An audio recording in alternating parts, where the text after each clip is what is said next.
बघा मला खरंच महत्वाचं काम आहे आणि मी अवॉइड करतोय किंवा मला त्यांना भेटायचंच नाहीये, मला इंटरेस्टच नाहीये, अशातलं काहीही नाहीये.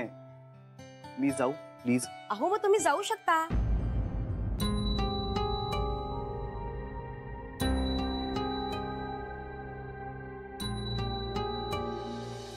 नमस्कार, मी डॉक्टर किरण, वीणा मॅडमची कलीग. खरंच मिस्टर गोखले, तुम्ही गेलात तरी चालेल, मी तुमच्या मिसेसशी बोलेन ना. बघितलं, thank you so much doctor. Anyway you carry on.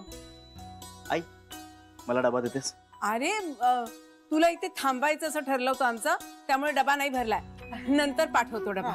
Okay, येऊ मी? बाय. Bye bye. मग सगळं ओके ना? आई म्हणजे पत्ता बरोबर सापडला की नाही वगैरे विचारते त्यांना. हो सापडला. तुम्ही या ना, बसा. सरू पाणी दे. या या या या.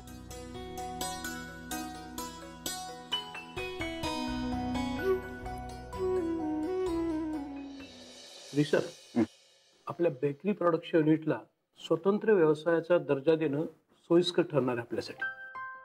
पाहिजे तर त्याच्यासाठीचं वेगळं इन्फ्रास्ट्रक्चर आपण उभा करू शकतो.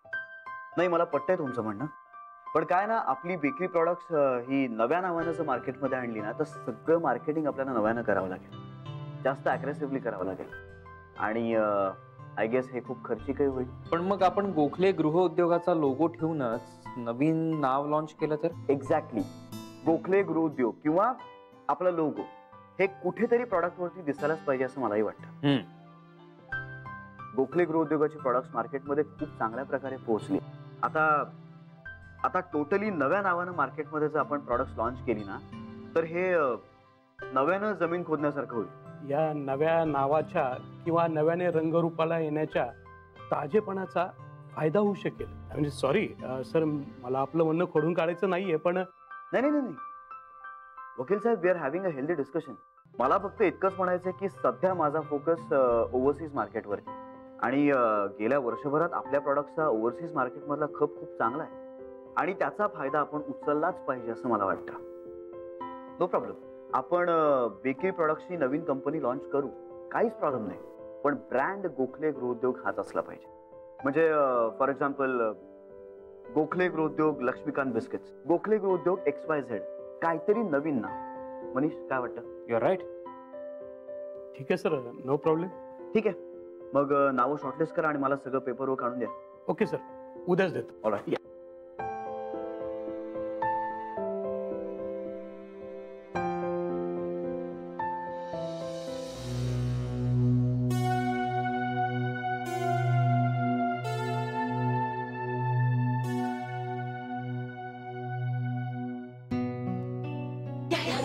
अगं आता तुम्ही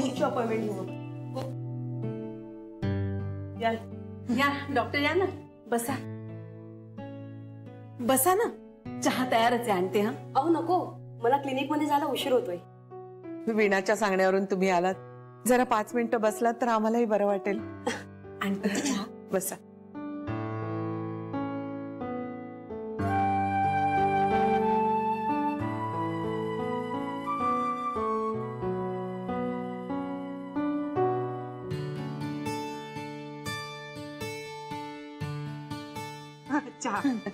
चहा घ्या. वीणा मॅडमना अगदी अचानकच जावं लागलं. अहो होतं असं कधी कधी. श्रीला सुद्धा नाही का अचानक लवकर जायला लागलं आज. आमचा श्री थांबला नाही त्याबद्दल सॉरी. हा अहो नाही, अगदी नो प्रॉब्लेम. मी जान्हवीशी बोलले. नाही पण दोघे असते तर जरा बरं झालं असतं ना. हो, कुठल्याही महत्वाच्या विषयावर बोलायचं असेल तर नवरा बायकोनी एकत्र असणं कधीही चांगलंच. पण आता नाईलाज होता ना. पण हे असं मिस्टर गोखलेंना वरचेवर जावं लागत असेल तर मात्र थांबायला हवं. जान्हवी समंजस असेल हे दिसतंय, पण एखादा तिलाही वाटत असेल की त्यांनी थांबावं तर त्यांनी घरीही थांबलंच पाहिजे. नाही नाही, माझी खूप काळजी घेतो श्री. फक्त वेळेचा प्रॉब्लेम येतो कधीतरी आमच्यात, बाकी सगळं छान आहे. तेच ना, आमच्याकडे येणाऱ्या बहुतेक जोडप्यांचा हाच प्रॉब्लेम आहे, वेळ मिळत नाही. कधी कधी ही दोघं जण ना कामासाठी 15-15 तास बाहेर राहतात. आता पाहिलं ना, नाश्ता सुद्धा करत नाही घरी कधी कधी. पण डॉक्टर, आम्ही दिवसभर अनेकदा फोनवर बोलतो. आणि इन्फॉर्मेशन शेअर करतो, पण ते काही बोलणं होत नाही जान्हवी. सॉरी, म्हणजे हा माझ्याच काउन्सिलिंगचा भाग आहे म्हणून बोलतेय. दिवसातला किती वेळ तुम्ही एकमेकांना घडामोडी सांगता आणि किती वेळ एकमेकांशी बोलता याचा जरा विचार कर. जान्हवी, लग्नातला रोमॅन्स आणि इंटिमेसी टिकणं हे फार महत्वाचं असतं. आपल्याला वाटतं आता लग्न झालंय, आता कसला रोमॅन्स, पण तसं नसतं. नवरा बायकोनी एकमेकांना वेळ देणं, एकमेकांसोबत आपल्या आवडीच्या गोष्टी करणं हे फार महत्वाचं असतं. आणि कामाच्या गडबडीत आपण हेच विसरतो. मला सांग, तू आणि मिस्टर गोखले शेवटचं नाटक किंवा सिनेमा बघायला कधी गेलाय? दोघं जेवायला कधी गेलाय? शांतपणे एकमेकांचा हात हातात घेऊन रात्री गप्पा मारत फिरायला कधी गेलाय? नाही आठवत ना? जबाबदाऱ्या काय असतातच ग, त्या कधीच संपत नाही. पण हेच तर दिवस आहेत एकमेकांच्या जवळ असण्याचे, अगदी सर्व अर्थांनी. पुढे मूल झाल्यावर तर तुमच्यावर अजून जबाबदाऱ्या पडणार आहेत. मग तेव्हा काय कराल? अगं, मूल होणं हा उपचारांचा नाही, आनंदाचा भाग असायला हवा. आणि त्यासाठीच छोटे छोटे आनंदही शेअर करा. तुम्ही एकमेकांच्या जितके जवळ असाल तितकी ही प्रोसेस सोपी होणार आहे.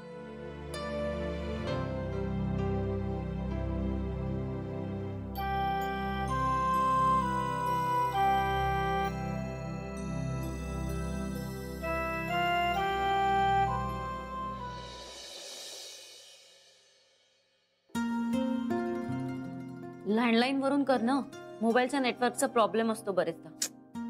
ऑफिसच्या फोनवरून नवऱ्याशी गप्पा मारायला नको वाटतं. हो, गप्पा मारायच्या आहेत. क्या बात है. माझी तर खूप इच्छा आहे गप्पा मारण्याची, पण नवरा बिझी आहे, कॉल वेटिंग वर जातोय. ओ, येस, आला.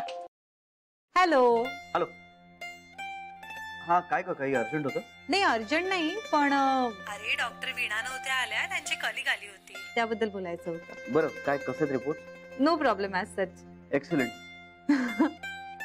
ए, ऐक ना. जान्हवी, मी एका मीटिंग मध्ये, आपण नंतर बोलूया. Okay, bye. बाय. बाय.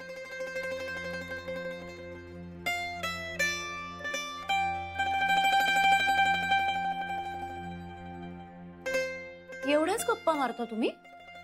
हल्ली एवढ्याच गप्पा मारतो.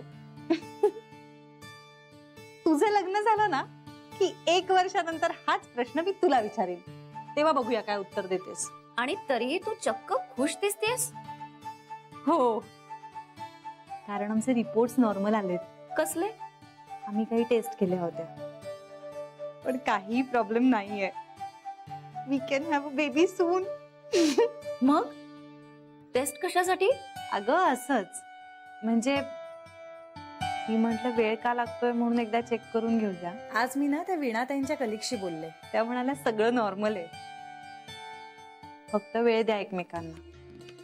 किती झालं ना तरी असं कुटुंब कबिल्यात वेळच मिळत नाही का एकमेकांसाठी हवा तसा. आणि मग रात्रीपर्यंत इतके दमलेलो असतो ना की एकमेकांशी 2 वाक्य बोलायची एनर्जी नसते. त्या असं म्हणत होत्या की ह्यातून तुम्हीच काहीतरी मार्ग काढा, एकमेकांच्या जास्त जवळ या, फिजिकली आणि मेंटली सुद्धा. 4 दिवस घेऊन जा कुठेतरी त्याला. कसले आहात तुम्ही? सुट्टीच घेत नाही तुम्ही दोघे. घरचा व्यवसाय असला की असंच होतं ग. पण मी आता विचारणार आहे त्याला.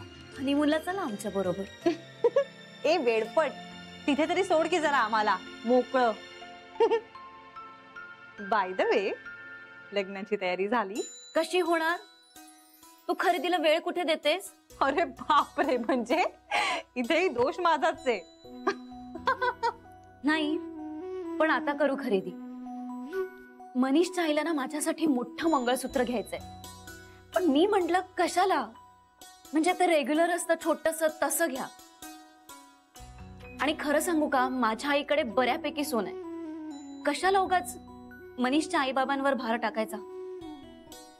सोनं वगैरे म्हणजे खूप खर्च होईल ग, आणि त्यांची ओढाताण होईल, मला माहितीये.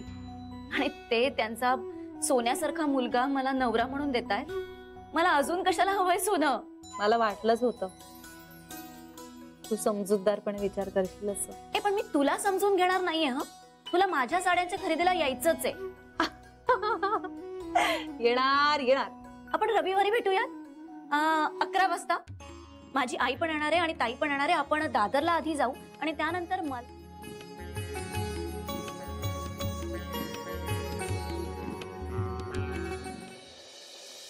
It's a major step forward. Exactly, कळतंय तुम्हाला? या, आणि म्हणूनच यात कुठलीही चूक नकोय मला. हा, नाही नाही, मला मार्केटिंग वाल्यांशी सगळ्यांशी परत एकदा बोलायचं आहे. हो, करेक्ट. नाही, होतं काय की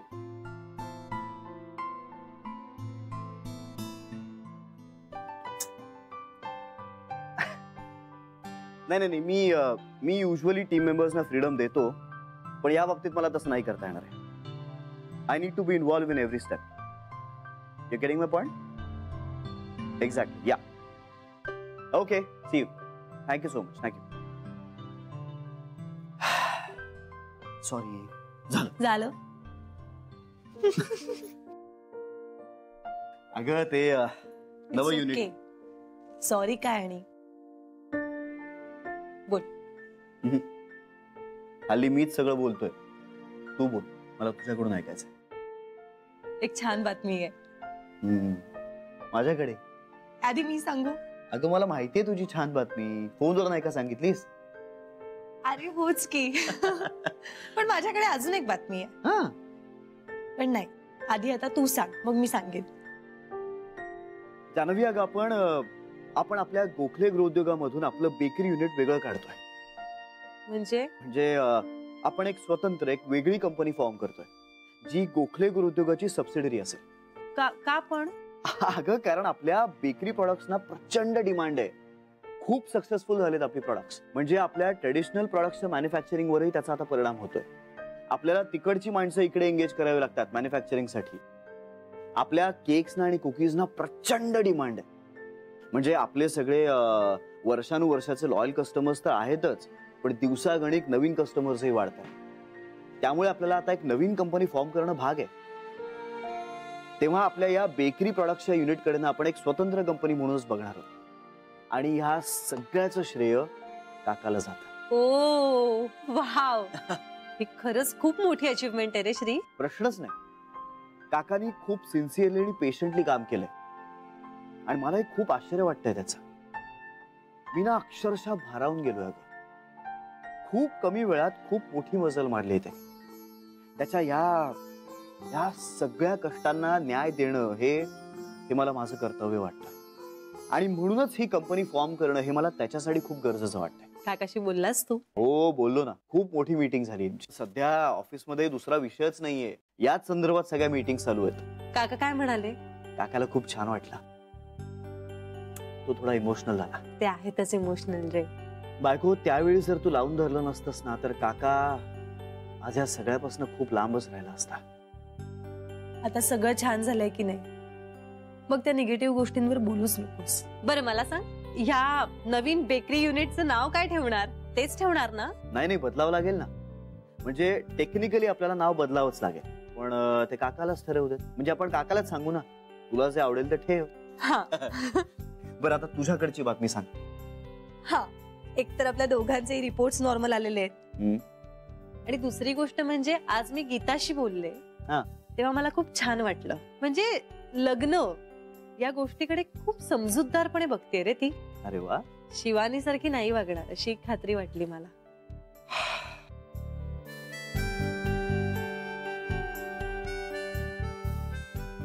ए जान्हवी, आपण त्यांच्या लग्नाचं गिफ्ट म्हणून त्यांना एक हनीमून पॅकेज देऊया.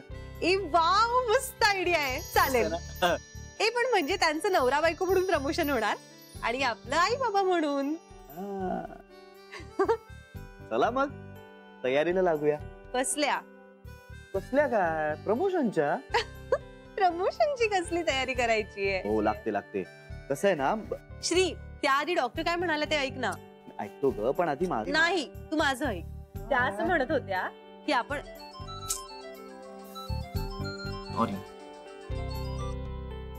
Hello,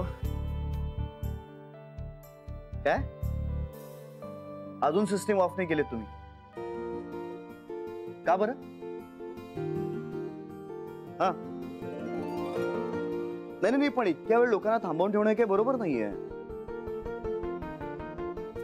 no, it's not about the over time. It's about the work ethics. Kishore साहेबांची ना बाबा पर्सनॅलिटी सॉलिड आहे. म्हणजे त्यांच्याकडे बघून असं वाटतं की ते कोणीतरी सॉलिड आहे. खूप श्रीमंत आहेत बाबा, पण सगळ्यांची खूप चांगलं वागतात. सगळ्यांच्याच वागण्यात पैसा दिसतो असं नाही हा पिंट्या. नाही बाबा, पैसा मिळवणं हा त्यांचा उद्देश नाहीच आहे. उलट कमवलेल्या पैशातनं समाजकार्य कसं करता येईल याचा सतत विचार करत असतात ते. त्यासाठीच त्यांना आमदार व्हायचे. गेल्या 2 इलेक्शनला पडले होते, म्हणून यावेळेला जोरात तयारी करतायत. काम करतायत म्हणजे नेमकं काय करतायत? म्हणजे बाबा त्यांच्या त्या धर्मचैतन्याचं काम. हे धर्मचैतन्य काय आहे? बाबा खूप मोठी सामाजिक संस्था आहे धर्मचैतन्य. आता ती काय काम करते एक्झॅक्टली ते मला पण माहित नाही. अरे मग तुला माहिती असायला हवं पिंट्या. तू ज्यांच्या संपर्कात आहेस, ज्यांच्या कामाला हातभार लावतोयस, ते लोक नेमकं काय काम करतायत हे तुला ठाऊक असायलाच हवं. आणि हे बघ, त्या कामाची माहिती घेतल्याशिवाय तू त्या कामामध्ये सहभागी होऊ नकोस, कळलं का? ऐक माझं. आणि माझंही आई म्हटलं नव्हतं का, शेवटी कुणीही कोणाचं नसतं. आता हा साक्षात्कार कसा झाला तुम्हाला? हा साक्षात्कार मला जानूमुळेच झालेला आहे. सगळ्यातली खरी बाजू आहे ना, मला फक्त जानूमुळे कळलेली आहे. आपल्या निरुपयोगी आई बापापेक्षा उपयोगी पडणारा मित्र जास्त महत्वाचा, हे पण मला तिच्याकडूनच कळलं. म्हणजे काय आई? मनीषच्या लग्नात जावई बापू आणि जानू जात आहेत साक्षीदार म्हणून. हो, अरे वा, मग चांगली गोष्ट आहे की. मग तुला राग यायला काय झालं? अहो, आई बापाशी बोलायला हिला 4-4 दिवस सवड नसते, पण तेच लष्कराच्या भाकऱ्या भाजायला हिच्याकडे मात्र अगदी भरपूर वेळ असतो. त्या मनीषसाठी एवढी हमाली करायची काय गरज आहे? हे बघ कला, तुला नेमका राग कशाचा आलाय? ती आपल्याला वेळ देत नाही याचा, की ती मनीषच्या लग्नासाठी वेळ देते याचा? मनीषची आई माझ्या समोर नाक वर करून चालते ना, हे म्हणतात ना, कधी कधी काही माणसांना लायकी नसताना देखील खूप काही मिळून जातं, आणि आमचं लायकी असून देखील काही मिळत नाहीये. अरे, साध्या कष्टाला काही यश पण मिळत नाहीये. आयुष्यभर नुसते कष्ट उपसलेले आहेत, पण यश मिळतंय का कधी? आणि बरं, ही अशी मिरवायची संधी माझ्या आयुष्यात कधी येणार आहे देव जाणे. माझ्या नशिबात कधी असलं मिरवणं येणार आहे पांडुरंग जाणे. हो, पण माझ्या घरच्यांना पण मला काही सुख मिळावं असं वाटतच नसेल तर तो पांडुरंग तरी काय करणार आहे? नमस्कार केला.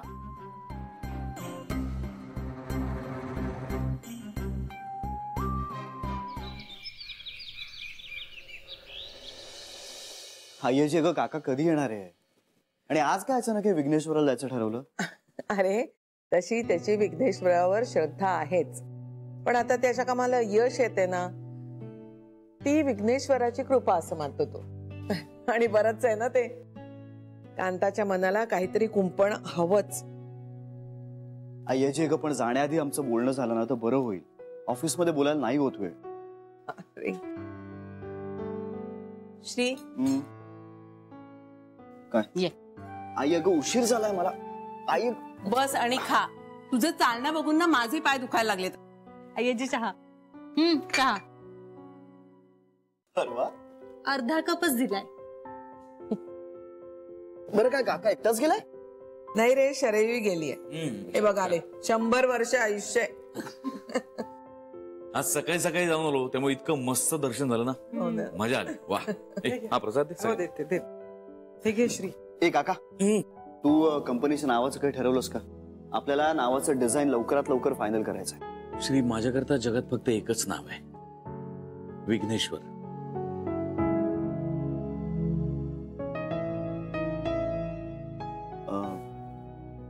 विघ्नेश्वर माझी खूप श्रद्धा आहे श्री त्याच्यावर. मला आजपर्यंत आयुष्यात जे काही मिळालंय ते सगळं फक्त त्याच्याचमुळे. आज मी जे आयुष्य बघतोय ते त्याच्यामुळे. त्याने मला 6 दिवस दाखवला, माझ्या सगळ्या माणसांमध्ये मला परत आणलं. आज मी जे करतोय आणि इथून पुढे जे काही करीन ते त्याचंच आहे. त्यामुळे त्याला नावही त्याचंच द्यायला हवं, विघ्नेश्वर.